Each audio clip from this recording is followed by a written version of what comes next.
Somebody please help me! Rita?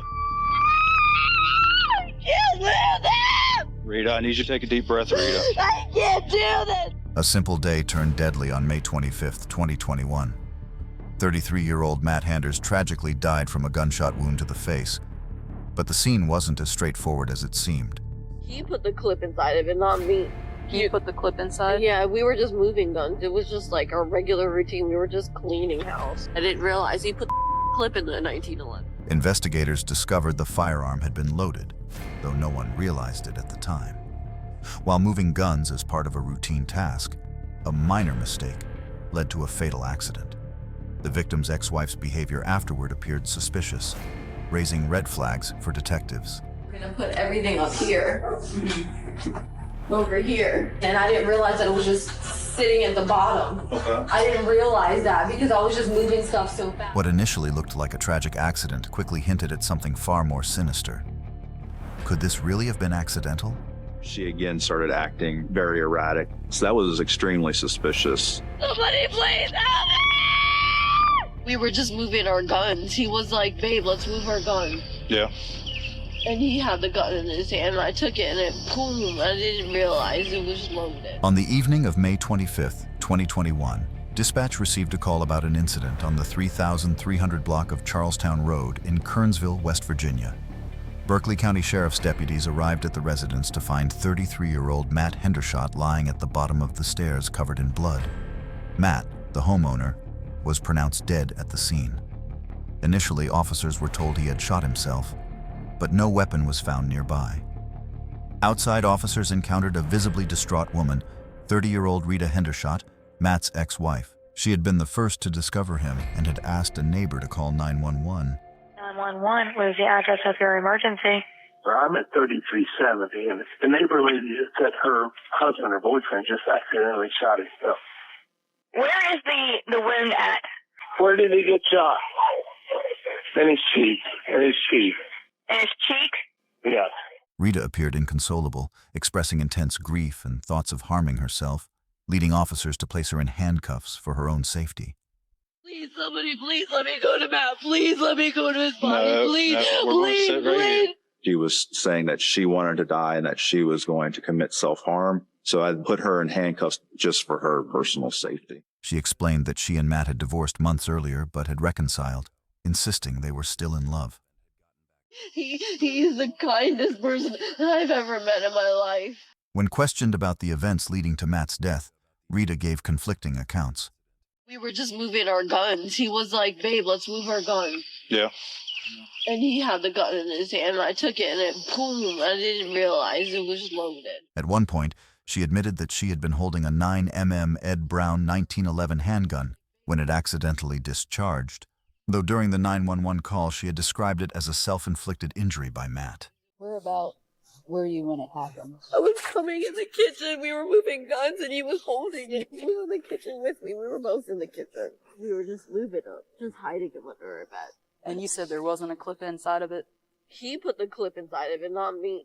You put the clip inside? Yeah, we were just moving guns. It was just like our regular routine. We were just cleaning house. I didn't realize he put the clip in the 1911. She said the incident happened while the couple was moving guns in the kitchen. Officers inspected the house and found multiple blood spots across different areas rather than a single concentrated scene. In Matt's bedroom, they discovered several firearms, including the 1911 handgun, which had no magazine inserted.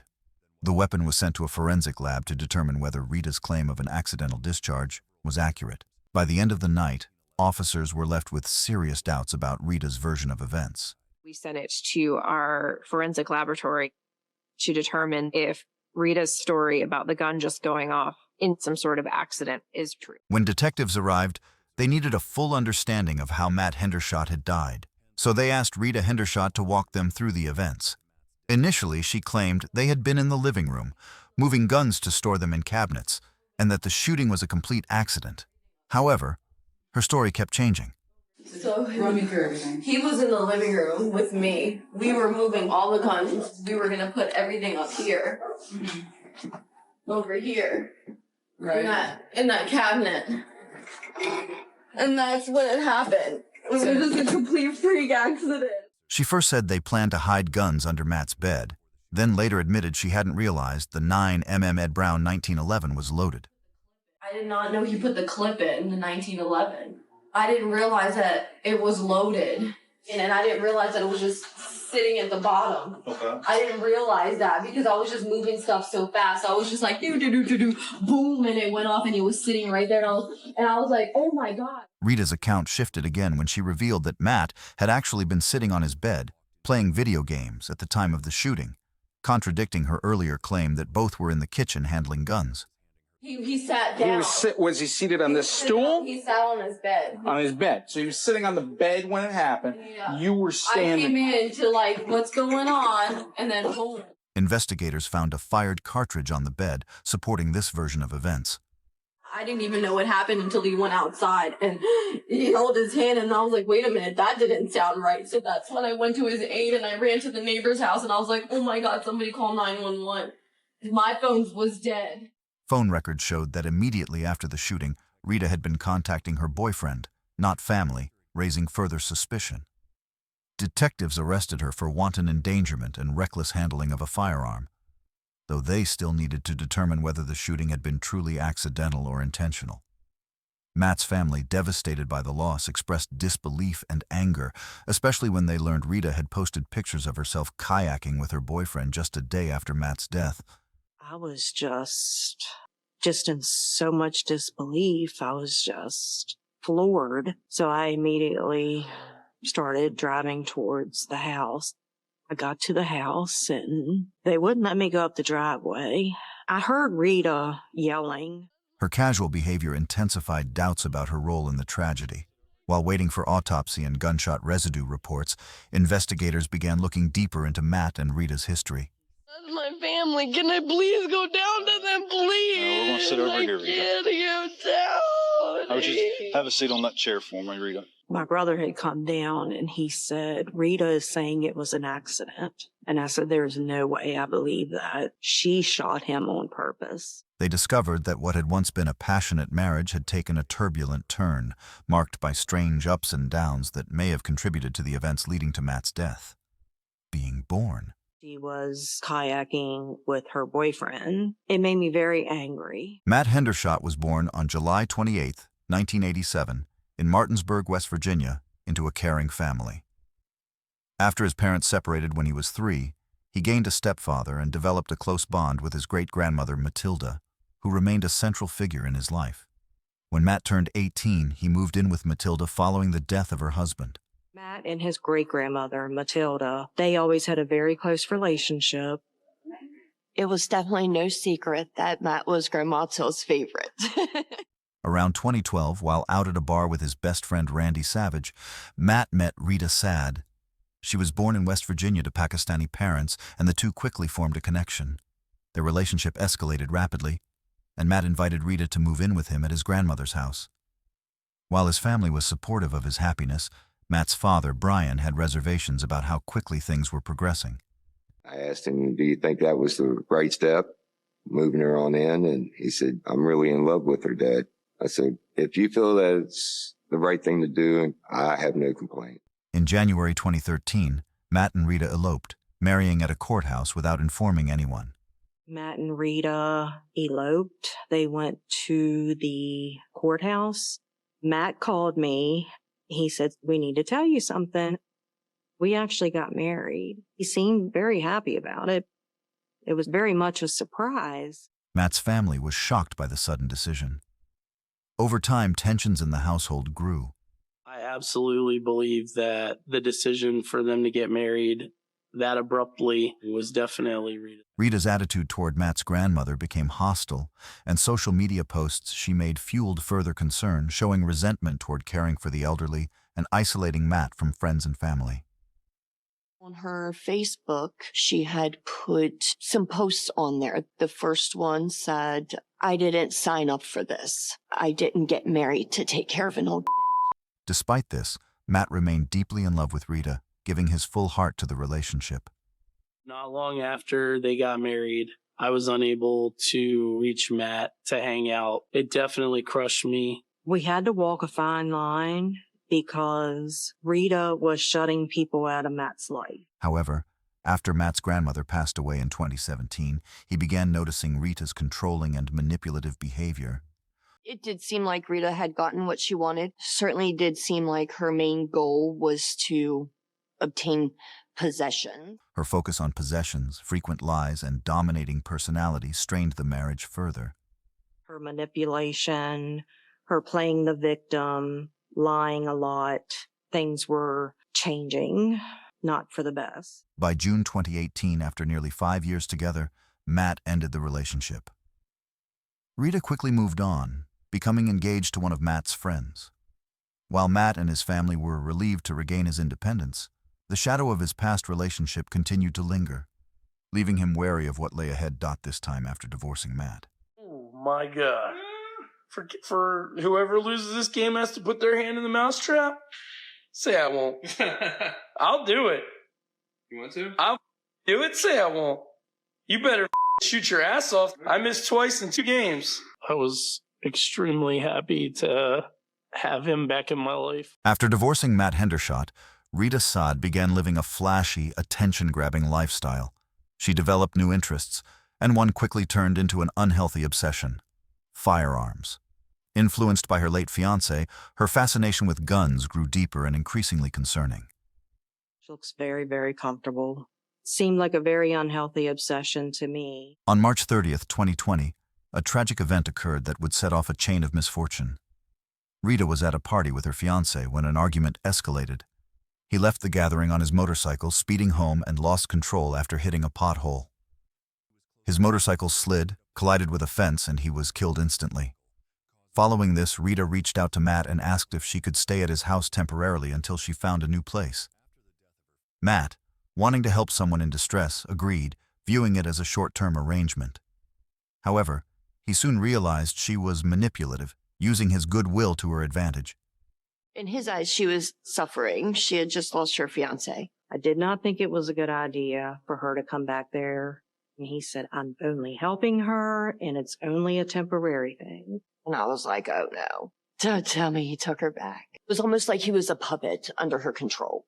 I felt like Rita was getting what she wanted. I believe it was all a plan. Matt let her move back in for a couple months to save up enough money to get her own apartment. She moved in with her late fiancé's gun collection despite Matt's discomfort with loaded firearms in the house. Tensions rose quickly. I just remember thinking to myself, maybe this has changed her. Maybe going through this changed her to a better person, a more caring person. But obviously, that was wrong. Matt's father, Brian, observed visible stress between Matt and Rita during a visit. He noticed smashed bedroom doors, reportedly damaged during drunken outbursts when Rita had been wielding knives. And I seen the bedroom door with a bunch of holes in it. And I asked Matthew what the holes was from. And he said, well, she got on a drunken spree and was stabbing the door with a knife. That kind of told me what kind of person she really was. She openly displayed her fascination with firearms, including a military-grade sniper rifle, claiming she could hit a target from a mile away. She looked me dead in the eyes and told me I could shoot somebody and kill them from a mile away with this gun. That's when I actually started feeling concerned. Matt's friend Randy also witnessed alarming behavior, heavy drinking, drug use, and at one point, Rita brandishing a machete during a heated argument, prompting Randy to urge Matt to remove her from the house immediately. Despite these warning signs, Matt tried to keep peace and avoid confrontation. Her and Matt had gotten into an argument, and I turned around, and she was wielding a machete. And I told Matt that I was leaving, and I didn't feel comfortable for him being there, and that she needed to go immediately. Text messages later recovered by officers confirmed that he repeatedly asked Rita to leave, but she stalled him for days, weeks, and even months. Meanwhile, she was also seeing someone new, yet continued to reside at Matt's house without his consent. The situation escalated on December 12, 2020, when Matt texted Randy about a terrifying encounter. Rita had pulled a gun outside his bedroom door. And told me that Rita had pulled a gun outside of his bedroom door. I told him that he needed to get out of there immediately. Matt realized she had no intention of leaving voluntarily and decided to involve the authorities to remove her from the property. Before law enforcement could act, Matt was killed. Weeks later, the autopsy and gunshot residue tests provided a chilling picture. Matt had been lying on his bed when he was shot. The bullet struck his right cheek, passed through his mouth, and ended in the upper left side of his torso. The trajectory confirmed that the gun had been properly aimed in the firing position. Forensic analysis of the 1911 Ed Brown handgun showed it was fully functional and in perfect condition. It could not have discharged accidentally, as Rita had claimed, due to the firearm's grip safety mechanism, which requires deliberate pressure to fire. The evidence left no doubt. The shooting was intentional. There's a grip safety in the back of the grip, and if that is not depressed, it will not fire. So there's just no way that that would happen accidentally. During the investigation into Matt Hendershot's death, detectives uncovered a shocking reality that deeply affected both his family and the officers involved. It became clear that Rita Hendershot's manipulative and controlling behavior went beyond emotional strain. She had been physically abusing Matt as well. We were made aware of conversations that Matt had on his cell phone. It became very apparent to us that there was a history of violence from Rita to Matt in their relationship that he told very few people about. Conversations recovered from Matt's phone revealed a history of domestic violence that he had confided in very few people. Their control and their power is slipping away. That's when they increase the violence. Rita killed Matt Hendershot because she was running out of ways to stall him from kicking her out of that house. Over time, investigators came to understand that Matt had been a silent victim, powerless against Rita's growing aggression. As her control over him started to weaken, Rita escalated the violence. Evidence, including text messages and behavioral patterns, pointed to a disturbing conclusion. Matt's murder was deliberate. Rita killed him to stop him from removing her from his home. The reports and forensic findings left officers with no doubt that Rita had intentionally pulled the trigger. On June 11, 2021, 1 month after Matt's death, Berkeley County Sheriff's officers rearrested Rita on a charge of first-degree murder. The case proceeded to trial on February 7, 2023. During the trial, Rita's defense claimed the shooting was accidental, arguing she had not intended to kill Matt. However, the prosecution presented a strong case demonstrating premeditation and intent. Evidence included the autopsy and gunshot residue reports, along with documented patterns of manipulation and violence from Rita's past. Prosecutors faced a challenge in proving what was going through Rita's mind at the moment she fired the weapon. It was a tough case to put on because we were having to, 2 years later, come back and try to prove what was going through Rita Hendershot's mind when she pulled the trigger. And as far as prosecuting is concerned, that's a tough ask. Testimonies from Matt's family and his friend Randy Savage were pivotal. They detailed prior incidents of threats, intimidation, and violence, providing context for Rita's behavior and supporting the theory that Matt had been a long-term victim. I told them exactly what I witnessed when I was over at Matt's house, what she had done previously. It was the first time that I had learned about a lot of those incidents. And it was very difficult to listen to. Randy recounted firsthand the dangerous incidents he witnessed, including moments when Rita brandished weapons during arguments. After a 5-day trial, the jury returned a guilty verdict. Rita Hendershot was convicted of second-degree murder and using a firearm during the commission of a felony. While prosecutors had hoped for a first-degree conviction, the second-degree verdict reflected the jury's belief that, even if the act was not fully premeditated, it was deliberate and malicious. We had asked for a first-degree murder verdict, but I think based upon the evidence presented that the second-degree murder verdict was a fair verdict. It showed me that the jury believed our theory of the case, and that even if this killing wasn't necessarily premeditated and planned and she hadn't thought out, I'm going to walk in and shoot him and act like it was an accident, I think it still sends the right message. Forensic evidence played a critical role in the trial. Gun experts explained that the 1911 Ed Brown handgun required multiple safety mechanisms to be engaged before firing. The reports confirmed that all safety features had been properly used, directly contradicting Rita's claim that the gun had gone off accidentally. The autopsy further supported the prosecution, showing that the bullet struck Matt's right cheek, traveled through his mouth, and ended in the upper left side of his torso. consistent with a gun being intentionally aimed at him. Sentencing took place on August 9, 2023. Judge Laura Faircloth rejected Rita's defense as non-credible, noting that she had provided at least 3 conflicting accounts of how the shooting occurred. Rita was sentenced to 40 years in prison for the murder and an additional 10 years for using a firearm in the commission of a felony.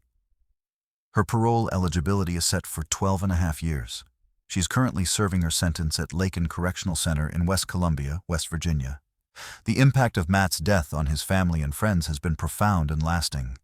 Those close to him describe an ongoing emotional void, recalling Matt as a loyal and caring friend who was always present for others. Matt was one of my best friends in my entire life. He was always there for me. He believed in me. I thought we were going to be growing old together and hanging out, making memories. There ain't a day goes by I don't think about him. It affects me emotionally every single day. When she was convicted, I felt like we got some sort of justice. Unfortunately, we'll never be able to bring Matt back. His passing has left deep scars, and important dates, like his favorite holiday, Christmas, are particularly difficult to face. The conviction of Rita brought a measure of justice, but it cannot undo the loss of a life taken far too soon. Matt's favorite holiday was Christmas. It's very difficult to go daily without him, but there's certain dates that are extremely difficult. We miss him very dearly. He's always on my mind, always on my heart. Rita's controlling behavior and the history of abuse were significant factors in her conviction. Even without a clearly defined motive, the circumstantial evidence showed a pattern of manipulation, intimidation, and violence that culminated in Matt's death. His story serves as a stark reminder of the dangers of domestic abuse and the devastating consequences that can result when control turns into lethal aggression. Before ending, we extend our heartfelt condolences to Matt Hendershot's family and friends. May his soul rest in peace. If you found this story compelling, don't forget to hit the like button and subscribe to our channel for more true crime stories. Share your thoughts in the comments section, and if there's a case you'd like us to cover next, drop a suggestion. Until then, stay alert and stay curious.